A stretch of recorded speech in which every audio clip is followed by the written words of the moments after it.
back, baby. Offense, you know what to do. It's football time in Tennessee.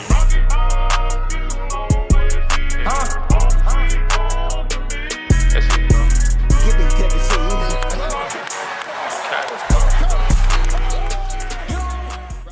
What's up, everybody? Welcome in. This is the latest episode of the 1796 Sports Podcast. It's just going to be myself and Ryan tonight. Everybody's been feeling a little under the weather lately, so it's all right. Two-man job tonight. We got a lot to talk about. Obviously, first things first, we've got to talk about what Tennessee did in Lexington on Saturday. It was hilarious. There was lots of it was at all time, probably a top 5 Vol Twitter night ever. It was hilarious. The Vols won 103-92, and it is incredibly rare. I think it was the 4th highest amount of points somebody's ever scored at Rupp. There's only been 3 teams to score 100 points at Rupp. Yeah, and none of them are recently. It's rare that team, especially Kentucky, barely loses at home. Period. Much less in the conference, and much less the way they lost. And if you look at the box score, 103 points. Kentucky scored 92. Kentucky's got a really good offense, and we got to give flowers to Rob Dillingham, who came off the bench and dropped 35 points. And it was efficient, too. He was 14-20 from the field. A hell of a game by him. But it wasn't enough. And Tennessee, I think it classifies as shocking.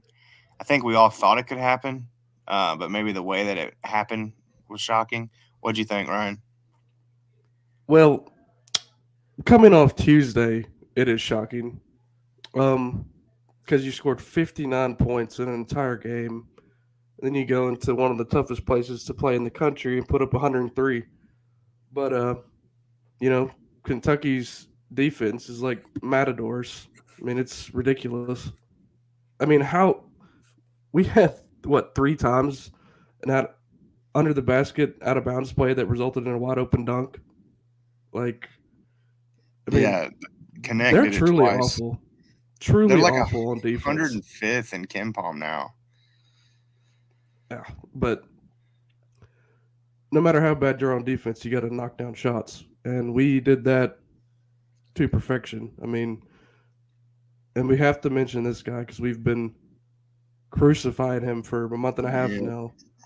Josiah Jordan-James had the best game of his career in a huge moment, and I couldn't be happier for him. Yeah, we kind of joked about it before. He's done nothing for over a month. Watch this be the game where he goes nuts, and it was. It was absolutely great to see. Correct me if I'm wrong. It was it definitely was a season high. I think it might have been a career high too. But Triple J finished with 26.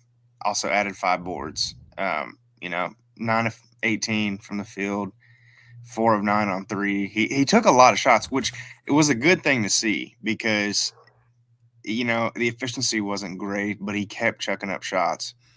And, it seemed like he was confident for once. We talked about it after the Vandy game. It seemed like he just completely lost confidence. He didn't know what to do when the ball was in his hands. And that definitely was not a problem against Kentucky. No, he was exuding confidence the entire game, and I think we were up by 7, with 2.5 minutes left, and he catches a pass from Ziegler on a dribble drive, dribbles to his right, and then splashes it for 3 huge points. Have we seen that from him this entire year? No, it looked like a totally different player. Yeah, and he finished 50% shooting, and he looked like the best player on the court, except for Zakai Ziegler. Yeah, so Ziegler set a new career high in assists. He had 13 assists, and he tied a career high of 26 points. So Triple Yep. J and Ziegler both had 26 points. Now, what you're noticing, if you haven't looked at the box score yet, is we have not mentioned Dalton Connect. And by his standards, he had a bad game, but he didn't have I mean, it wasn't very efficient, but he still put up 16 points and grabbed 4 boards. So the fact that, I mean, if you told us, Ryan, if I told you before the game Dalton Connect was going to shoot, was going to make 1 3 and end with 16 points, you'd think we probably got ran out of the gym. Oh, of course. But I mean, turn that right back around. That's really encouraging that we were able to go in there and drop 103 with him having his worst game of SEC play so far. I mean, it's incredible. I mean, if you can get that team effort from now until the end of the season, I mean, this team can go as far as they want to. Yeah, I mean, and Adu had a double double again. Yeah, Best, every single starter was in double digits. yeah, every single starter was of vital importance. And even Gainey, Meshack, and Awaka, added in. Awaka had Hmm. six rebounds and 4 points. So everybody contributed. I mean, literally everybody contributed. Everybody that played contributed. So it was great to see the definition of like a team effort. But yeah, so I thought that was really impressive that we were able to win the game and put up 103 points. I mean, that I don't think people realize how crazy that is. That just doesn't happen on the road at Rupp. Yeah, it's astounding. I wrote about it, Bryce. Um, we've played them 238 times, and no, it's 258 times, and we've scored 105 of those times against them. And that was the first time we ever did it in Rupp Arena. So truly historic night scoring. But I want to touch on this. Um, you mentioned Tobe Awaka having 6 points, 6 rebounds. Like he got under their skin big time. I mean, whenever you get 2 heads shoved in the back, you're obviously doing your part as the energy guy off the bench. Yeah, I mean, that was nuts. And the thing is like Aaron Bradshaw is the guy who he got in that like little scuffle with. Aaron Bradshaw contributed absolutely nothing. Um, he got some boards, but like Kentucky's 7-footers combined for 4 points. Ugh. So, like, that's pretty nuts to me that Adu and Awaka had that shit on lock. Like we talked about, Dillingham, Kentucky can score. Like, it probably sucks for Kentucky because they have a borderline elite. I mean, it is an elite offense, but their defense is horrendous. Like, not even bad SEC wise. It's bad just in general. I mean, they're like 105th in Ken Palm defensive rating now. Ugh. Yeah, I mean it's bad. It's brutally bad. Yeah, and I told you this 2 weeks ago, Bryce. Like we shouldn't be that concerned about Kentucky if they're going to give up nearly 100 every single game. I didn't think it was going to be this bad though. Like, I mean, it is bad. And then to show you how bad it is, Florida just dropped, what was it, 96? Florida dropped like 96 points on them and then went on the road against A&M and scored 66. Yeah. Like, I mean, and look at what happened to us. I mean, granted, we all think that the South Carolina game was kind of fluky for us. We only scored 59, but we went from scoring 59 to 103, like, in one game. So I don't know if that's I think it's a little bit of both. I think it's a little bit of us finding a rhythm, but also Kentucky being absolutely terrible defensively. Yeah, and I'm truly, truly laughing at any Kentucky fan who's thinking that DJ Wagner is the reason they're losing game. Unless he's prime Dennis Rodman, he's not going to help them. Like Well, dude, He's everybody talks about they're 0-3 without DJ. Okay, well, does he guard all 5 positions? no, He's a he, point he's. guard. He, I mean, he's another guy who's offensively minded and doesn't really try on the defensive end because Cal goes for the NBA players. So it's just gonna happen in some years. But I don't like playing better on defense is not really something that you get turned around in the middle of a season. That's like shit you should have been getting down in the summer. Yeah, it's like a Like, philosophical thing. yeah, I mean, you can't coach effort. The players have to bring that themselves, and they just, I mean, they're literally a sieve on defense. It is astounding. But yeah, I mean, and they also act like Wagner's the straw that stirs the drink on offense. I'm like, he's third on the team in assist. Like, what are you talking about? He's not John Stockton.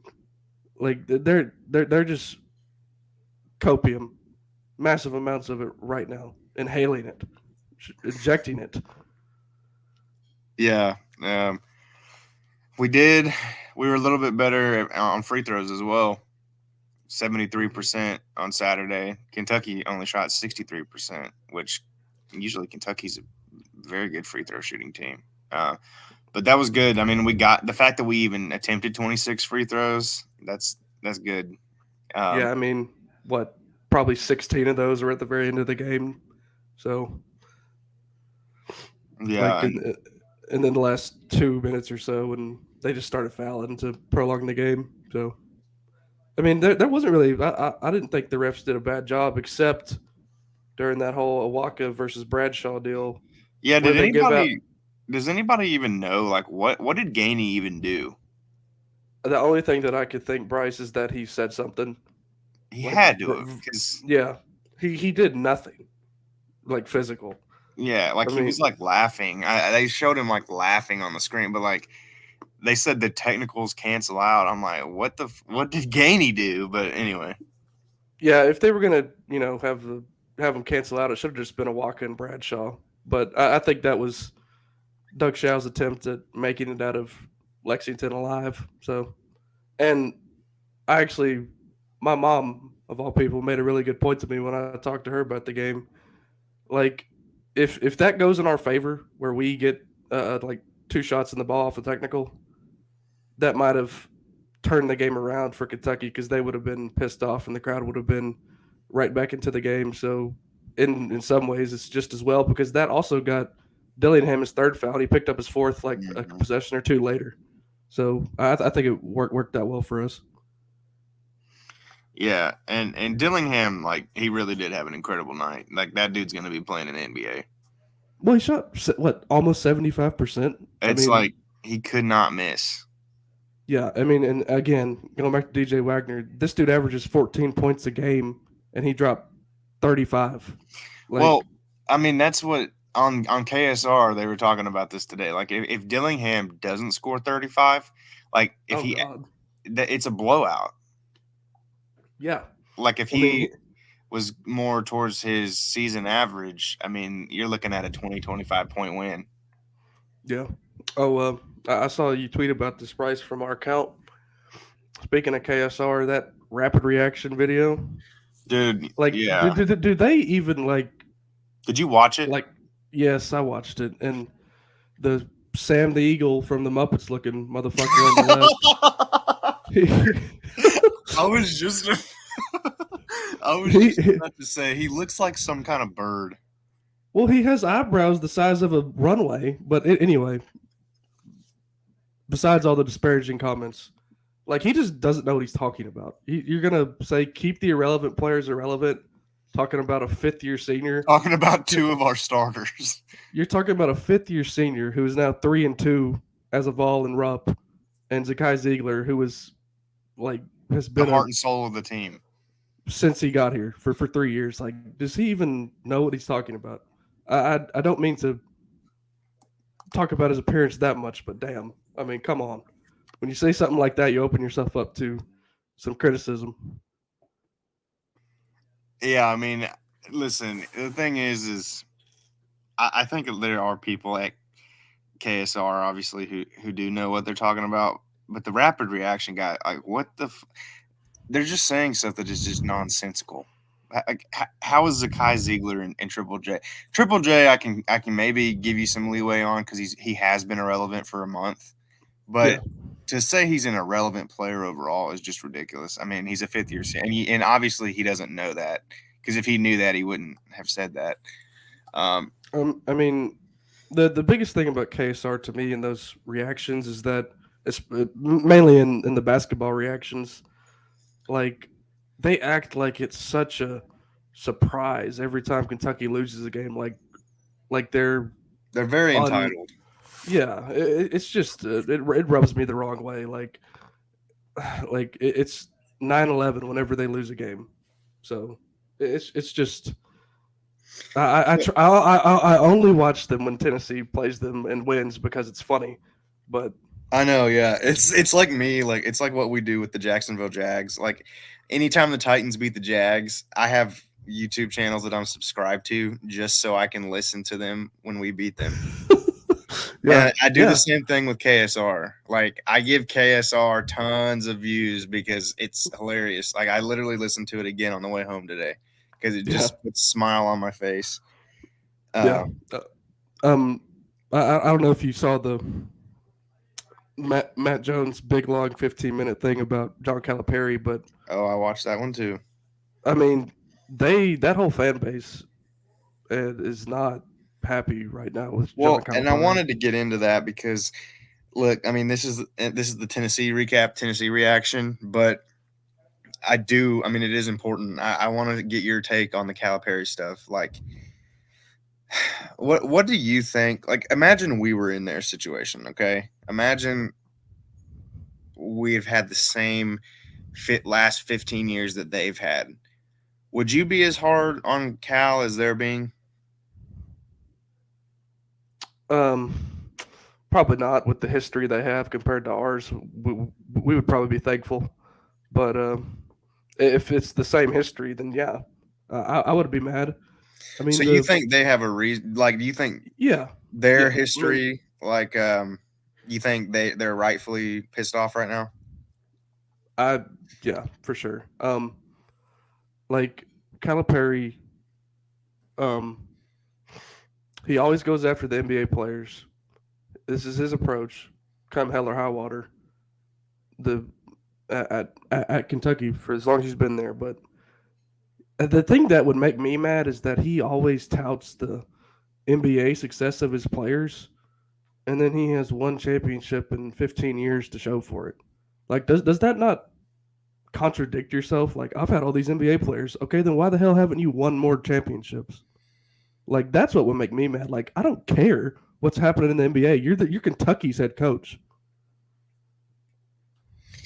Yeah, I mean, it is weird that didn't he literally say something recently about he literally said something recently about how like he thinks that this team might have the most NBA players he's ever had at once or something. It's like why is that all you care about, dude? Like that's kind of weird.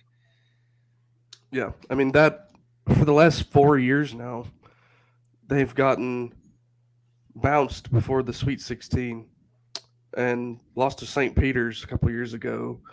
Like and they didn't even. They probably weren't going to make the tournament in 2021. No, 2020. No, it was 20. It was 2021. No, the COVID year. Yeah, they weren't. They were 9-16. Yeah, they were awful. And so you talk about COVID year. They were top 10, but he's going to blow it in the tournament. The year we just mentioned, the next year was St. Peter's, and last year they lost in the round of 32 to Kansas State. So, yeah, I mean, think of it. So since 2020, they went 9-16. In 2020, 2021, they went 9-16. 2021, 2022, they went 26-8, but that's the St. Peter's year. Yep. And then 22, 23, they went 22-12 and lost to Kansas State. And now they're 15-6. So they've won one damn tournament game in the last 4 years. Since COVID, they absolutely have a right to be upset. And the biggest thing that I agree with KSR on about after all the stuff I watched over the weekend was how in the world are you on a lifetime contract getting paid $10 million? You just your team just gave one of the worst defensive efforts in the history of your school, and you don't show up for your post game radio obligations. Yeah, Like that's shameful. I really agreed with Matt Jones at that on that point because your players have to speak to the media. Your players will be disciplined if they don't do it. But the coach that makes $10 million a year and has a lifetime contract gets to skip out and throw his assistant under the bus. That's like It's if shitty. I've never ever. I mean, this may have happened, but I don't really. I'm not locked into what Rick Barnes says after a game most of the time. I normally just read the article on it, but I've never ever heard of him sending out um, Justin Gainey or his other assistants to He just would never take. do it. He like especially after a loss, you take the bullets as the leader of the program. So Yeah, I mean that's it. Just it look. I mean, like Matt Jones said, it's lame. It makes you look really lame. Um, you know, especially when it's against Tennessee. Like that's your heated rival. They think losing to us is the worst thing that can happen. So to show, I mean, listen, nobody's questioning Cal's greatness. I mean, you don't get where you're at without being a great coach. But the fact that like he just pouts like a little bitch when things don't go his way, it's just hilarious. yeah, like you think they'd be used to losing to Tennessee in the last 9 years because especially when they're in the top 10. Because Rick Barnes is now 7-1 against the top 10 Kentucky team. Yep, That is insane. And 7-1 against top 10 ranked Kentucky teams. That's incredible. and then what's even more impressive to me is that he's 4-1 against the top 10 Kentucky team when Tennessee is also in the top 10. So it's impressive to have 7, but 3 of those you kind of snuck up on them and you're playing at home. Like that sometimes happens, especially So on the road. But like when both teams are in the top 10, huge game, huge implications. He wins 80% of the time as Tennessee's head coach against Kentucky. hmm I mean, that's crazy. And Triple J and Vescovi are going to finish with 3 wins in Rupp Arena after since the building has been opened, us having 4 wins in 40 plus years. Like that's incredible. yeah, I mean, I think it. Listen, I mean, before the season and before this game, I mean, I didn't think we were going to win. I really didn't. Before the South Carolina game, me and Jim both talked about it. I think you did too, Ryan. Like the South Carolina game was, we thought it was pretty important because we assumed going to Rupp was going to be a loss. Yeah, but I mean, me and Jim talked about it in the midweek. Like we could see Tennessee winning because of how bad Kentucky's defense is, and lo and behold, that's what happened. And thank God it did because you look at our conference record so far. You're sitting at 6-2. You really should be 7-1. I mean, the Mississippi State loss is understandable. I think losing to South Carolina at home is understandable because they're a good team now. They're top 15 at the moment. They're ranked 15 after the new poll today, but you should not lose that game at home. I mean, But I think the South Carolina loss is not nearly as bad as the Mississippi State loss. really, I don't think so because Mississippi State. I mean, look at where Mississippi State's at right now. Like losing yeah, to Ole Miss, getting killed by Alabama, absolutely killed by Alabama, losing to Florida. They got handled by Kentucky. I mean, I don't know. I don't think Mississippi State's horrible by any means, but I think South Carolina is a good team. I think South Carolina was underrated. I don't yeah, think. I think the way we lost against South Carolina is probably worse, just because our offense was so anemic. But I yeah. think at the end of the season, I mean, Mississippi State's not making the tournament. Yeah, I mean the counterpoint to that for me is, I mean we always talk about it. It is Hard to win a on the road. huge, yeah, it's a huge feat to win on the road in the SEC. And Mississippi State beat Alabama at home. Yeah, Mississippi State beat us at home, and you know, but the thing is they're 0-6 on the road, so yeah, you know, like they're 3-6 in conference now. But South Carolina, the thing that makes me think they're not all that. I mean, they definitely forced us into bad shots. They forced us into turnovers. They made us alter shots at the rim. They dominated us getting offensive rebounds. They dominated us near the end of the game, getting position in the post and getting huge buckets. But I still think we beat ourselves in that game because we do not shoot 37%. We have not done that all damn year. hmm Well, So and you're gonna have games like that. Like it's why y'all weren't freaking out about it. I mean, it happens. I mean, everybody has a couple stinkers. I mean, it's looking good though that we're Alabama's only loss. oh yeah, and if you're a Tennessee fan now, you really got to hope that Kentucky turns it around because we need that win to look good as well if we have a chance at getting a 1 seed.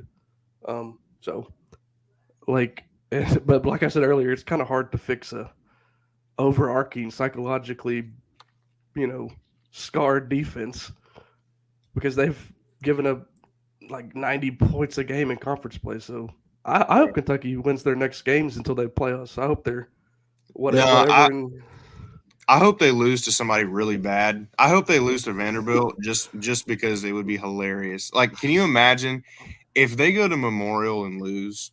I might call out of work. It'll be the funniest shit.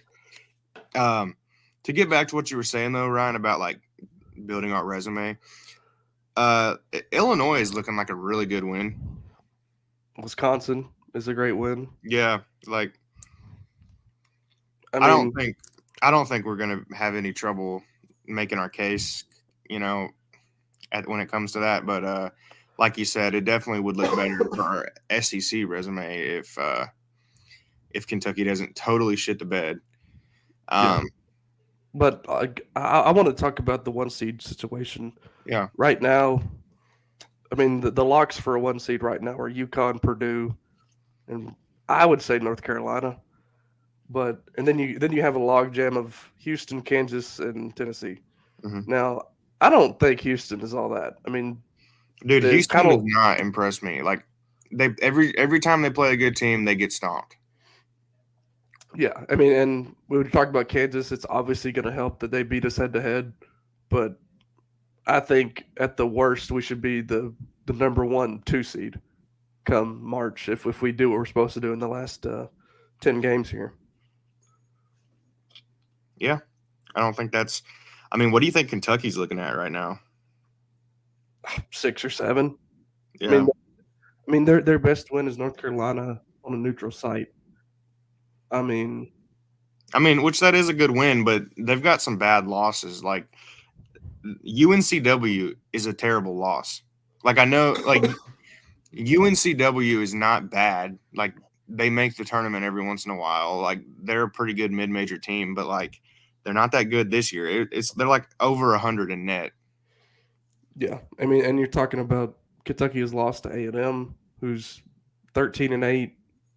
Given it's on the road, they've lost to Florida, who, by the way, I mentioned this in the last podcast, Bryce. Remember when I said Florida is a pretty good offensive team and I was impressed with our win against them? Mm-hmm.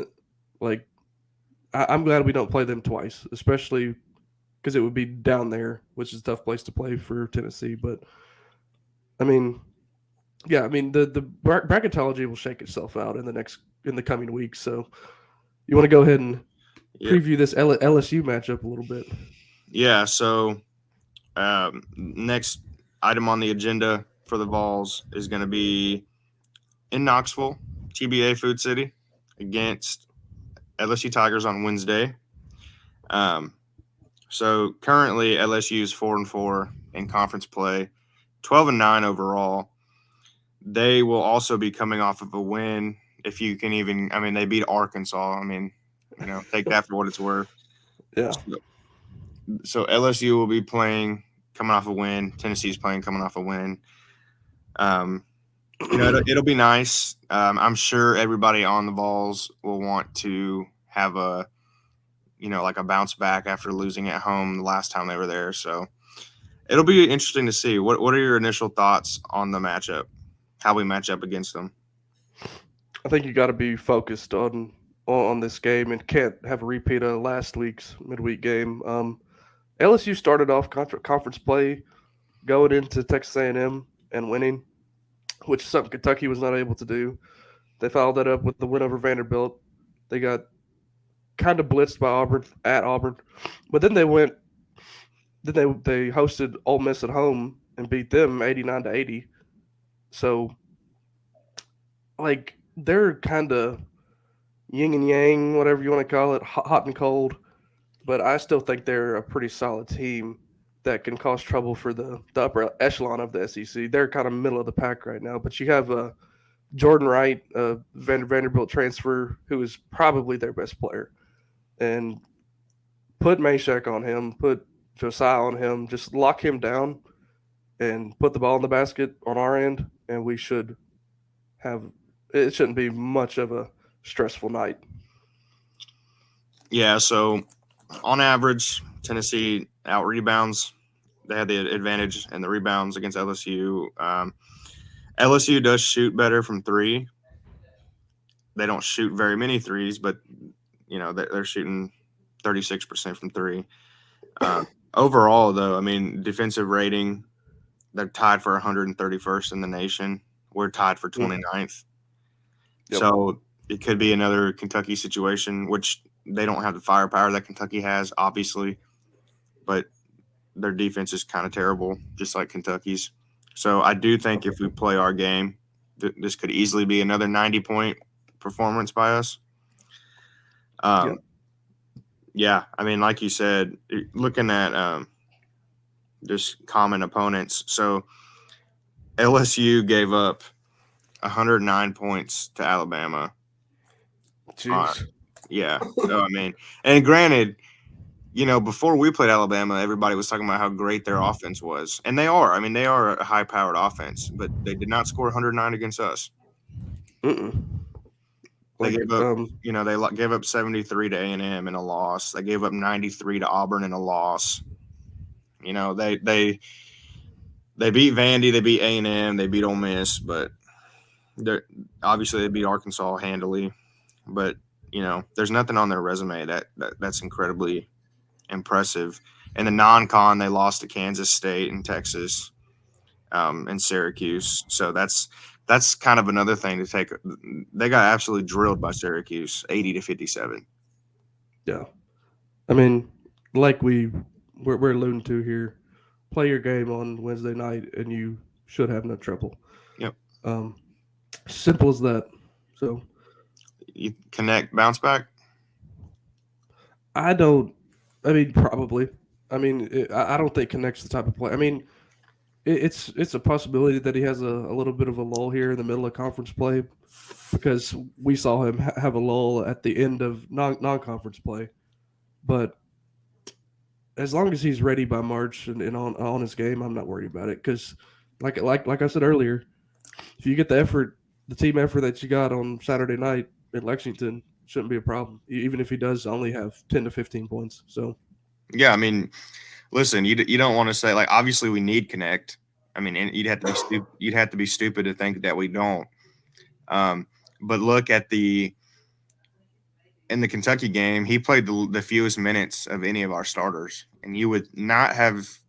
I mean, even Adu outplayed it. You wouldn't have thought that would have been the case going in. Like I said, if you just looked at the box score and you saw the Connect played 28 minutes, like there was long stretches in the second half where he just was not on the court because he didn't need to be. Yeah, I mean, he wasn't in the game for it was probably he didn't come in until the very end to get Meshack off the floor because he was struggling from the line. But we kept Kentucky at arm's distance without him in the game. So, I mean, it just shows how deep this team is, man. Like, when you have your best player struggling on the road and you're still able to put 103, it's just, you can't drive home that point enough. I mean, it was truly historic performance, and it bodes well for the next 6 games. Which, by the way, a lot of them are winnable. I think you should be 5-1 at worst in our next 6 games. So What game coming up on the schedule gives you the most anxiety? this coming Saturday, A&M on the road. Yep. Um, I mean, A&M is frustrating to watch play anybody because it's like a team full of James Hardens who just try to get to the rim and get fouled. It's not as annoying as James Harden was a few years ago when he was really ref baiting, but Wade Taylor gets to the line, and so does Boots Radford. So it's going to be a game where you're going to have to play defense without fouling, if at all possible. But again, you're on the road. You might get a ridiculous whistle. So that's the game I'm worried about in these next 6. Because other than that, you have LSU Wednesday, then you play A&M, then you play Arkansas midweek on the road, and then you finish out that stretch with Missouri, Vanderbilt, and then A&M at home. So Yeah, you don't play Auburn until the end of the month. I mean, you get the kind of the dregs of the SEC over the next several weeks. Yep. The next 3 weeks, you really have a chance to separate yourself. So that is great. I mean, hey, little brother got their first SEC win. I mean, as pathetic as this is going to sound from a Tennessee fan, I was kind of proud of them. It was getting sad over there. Well, and the fact that they did it against Missouri is just that much sweeter too. Like that just makes it funny. I you know, like I said, you kind of don't want your rival to be that down bad, like to the point where it's just not even fun. Yeah. I'm glad that Vanderbilt's, at least they were able to get a nice little conference win, which, is something that Missouri still doesn't have. So, Yeah. Well, Bryce, you got anything else for basketball this week in the SEC and Tennessee in general? I think we're good on basketball. Did you want to get into anything else? Oh, hell yeah, I did. So NCAA talk. We didn't get a chance to hear your thoughts, Bryce. I just want to hear your initial thoughts on everything that's happened since last Tuesday. Oh, so going back to the lawsuit stuff and all that, I think. Yep.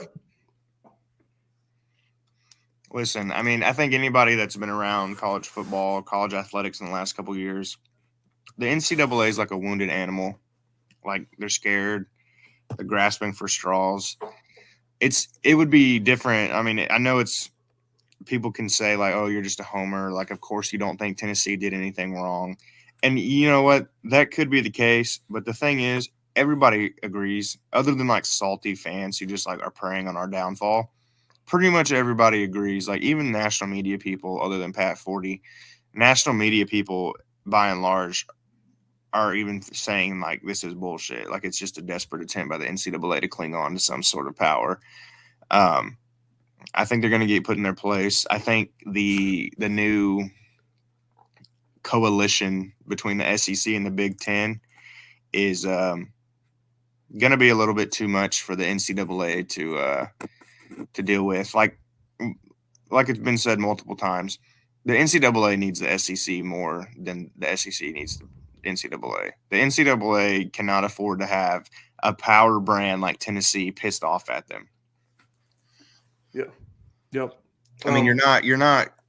It's just you're not picking on Toledo.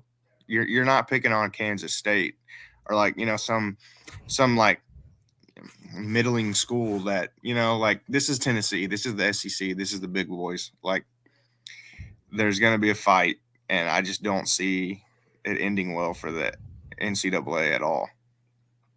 Yeah. I mean, it's just a ridiculous situation. It's like you said, Tennessee. I mentioned it on our last podcast. We're not going to lay down after the way we laid down when we were absolutely wrong. We let Pruitt and all his cronies, screw up a lot of shit. So we were definitely wrong there, and we admitted it, and we let them do what they were going to do. And not 6 months later, they're knocking on our door again to try and flex their last muscle. It's not going to happen this time. But I really wanted to talk about. We submitted our statement that's going to be like the main point for us in this injunction coming up, and NCAA responded, and it's the most out of touch, like disconnected from reality thing I've ever read. I'll just give me a second here, Bryce, and I'll just read this column if you don't mind. Go for it. Okay. The NIL related rules challenged by the plaintiffs play a particularly important role in preserving this distinction. While plaintiffs claim to not challenge the NCAA rules prohibiting pay for athletic participation or performance, this is precisely the result their requested relief envisions. And here's the kicker. Because the value of a prospective student athlete's NIL is connected and cannot be fully disentangled from an athlete's athletic talent and performance, prohibiting NIL compensation from member institutions and the associated group and individuals is necessary to prevent pay-for-play agreements under the guise of NIL. They're basically saying here that they have no clue that the big boys and the people with big boosters get the majority of recruits. Like, are they that stupid? It's completely out of touch. It's abysmal. It's shocking to me how you could be that out of touch. First of all, are we really going to pretend that, like, I guess go ahead and shut down college athletics then, if they really believe that pay to play doesn't happen? Like, I mean, we're not stupid here. Like, we all know. Do you really think, I mean, let's just call a spade a spade. The only difference is, so they're okay with it if players are getting paid to, like, you give a player $1 million and then he has to go show up at like 3 events throughout the year. That's okay. But if you just give him the money, that's the issue.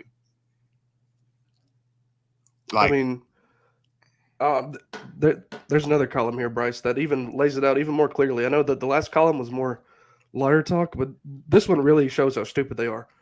By offering NIL compensation, this would inevitably lead to a greater concentration of talent in a smaller number of member institutions. That's been happening for 50 years. Like, are they that stupid? Like, yeah, I mean, well, Ryan, before NIL, all the 5 stars were going to Austin Peay. Do you not remember? Yeah, I mean, come on. I mean, like, they are living in la la land.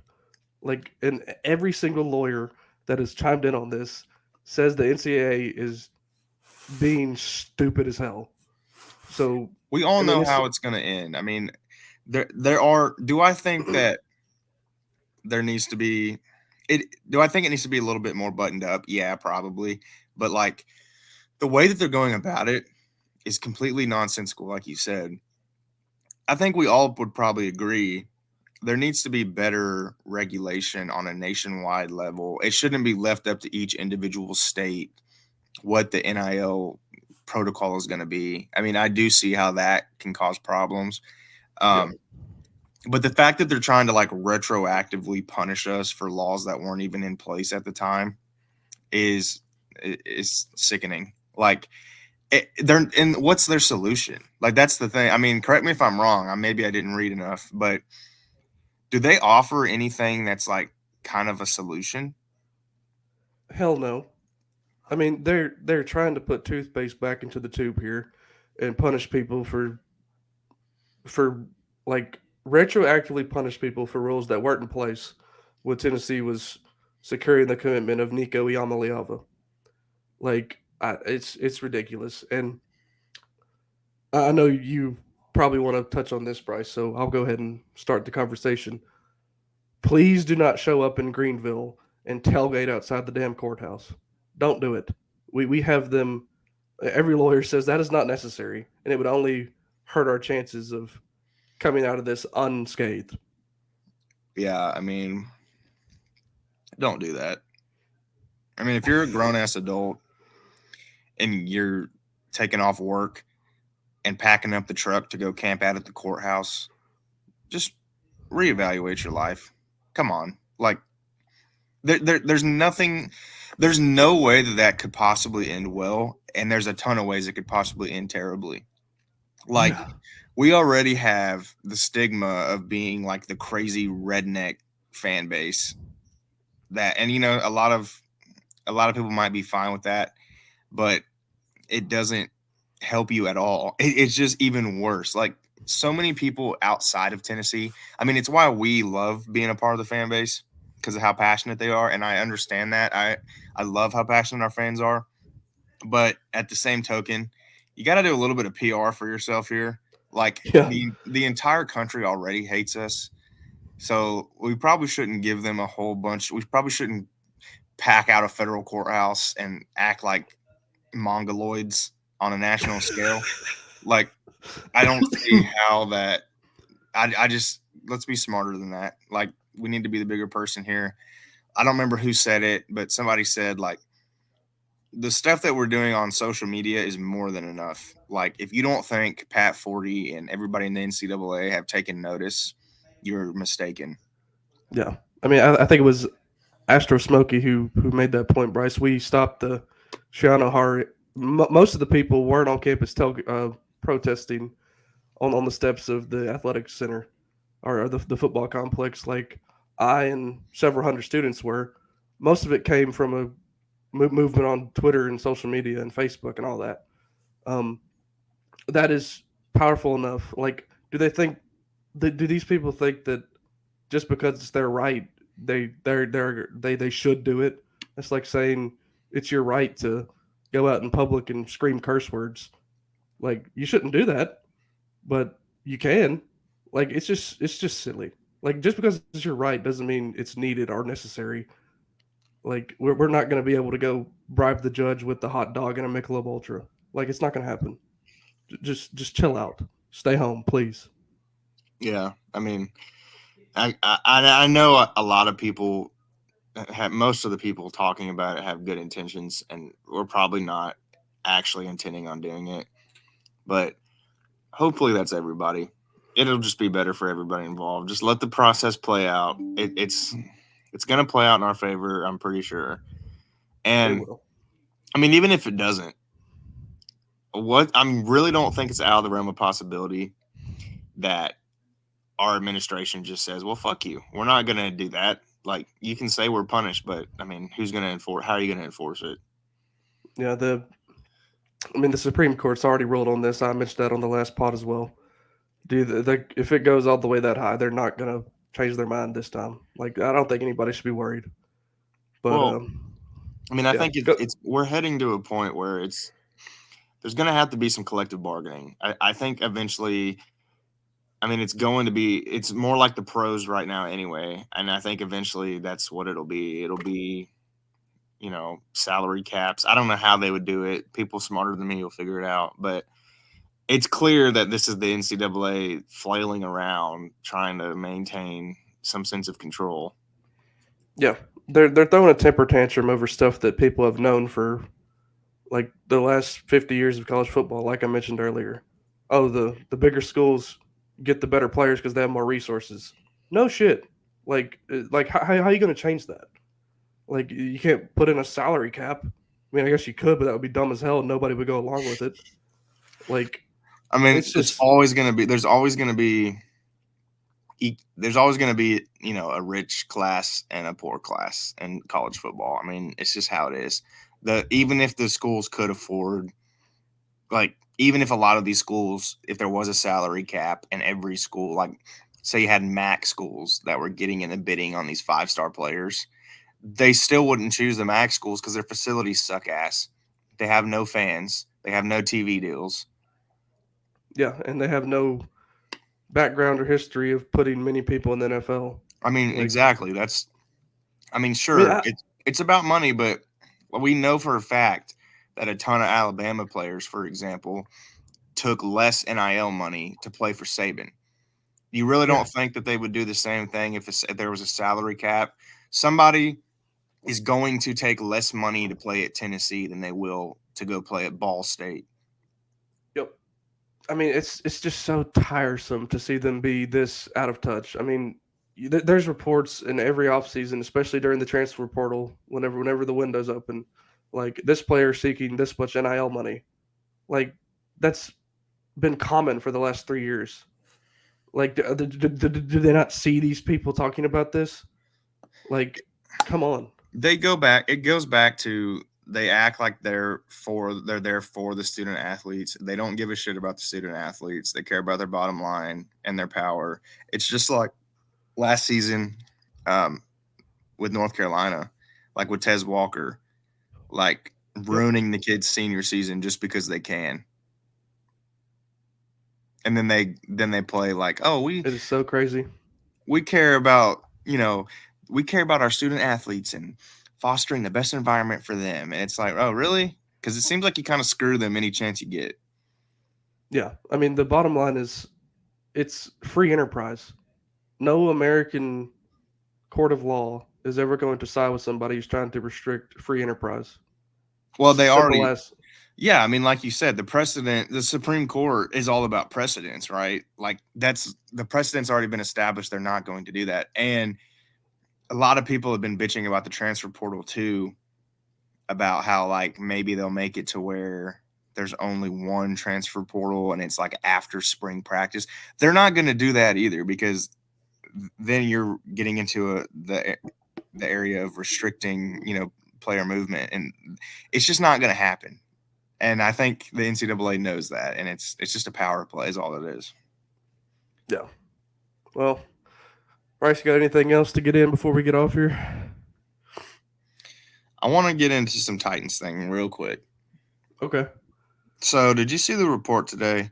By the way, everybody can kiss my ass who said who like everybody that's not a Titans fan who talks shit about how dumb it was. The Titans fired Mike Vrabel. Guess where Mike Vrabel's working right now? Nowhere. It's almost like an egomaniac head coach is not a hot commodity around the league. Who'd have thunk it? Well, anyway, a report came out today. Did you see this, Ryan? I did not.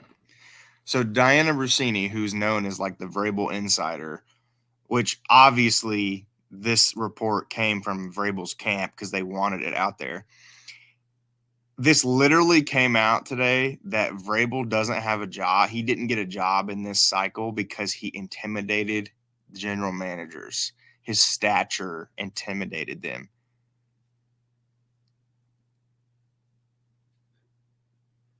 Like, are you kidding? It's kind of funny.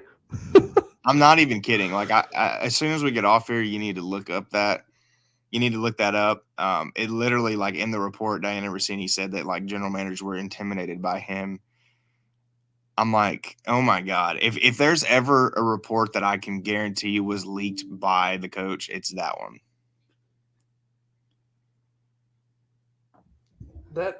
That sounds, yeah. It's like I'm too big and strong for people to not be scared of me. I mean, it's like you said. Everybody thought he's the number one candidate on the market now. The Titans' best option is the guy they just fired. Apparently not. So, like, it's just that's also tiresome. Yeah, he was in such high demand, Ryan, that he's unemployed and will be for the entire year. That's how big of a mistake the Titans made. Everybody was knocking down his door. Oh, but Amy didn't even trade him. Yeah, well, apparently nobody wanted to trade for him. Nobody wanted him for free. We would have gotten a refill of like Famous Amos cookies in the vending machine for if we tried to trade him. So, like, come on. Yeah. Again, another example, as is very common with Tennessee sports, where the national media is dead wrong and doesn't know what they're talking about. Yeah, I mean, it's almost like we know quite a bit about our coach and our team, considering we watch every fucking game. It's almost like we know what we're talking about. Imagine that, man. Imagine that. All right, well, anyway, go Vols, baby. Go Vols.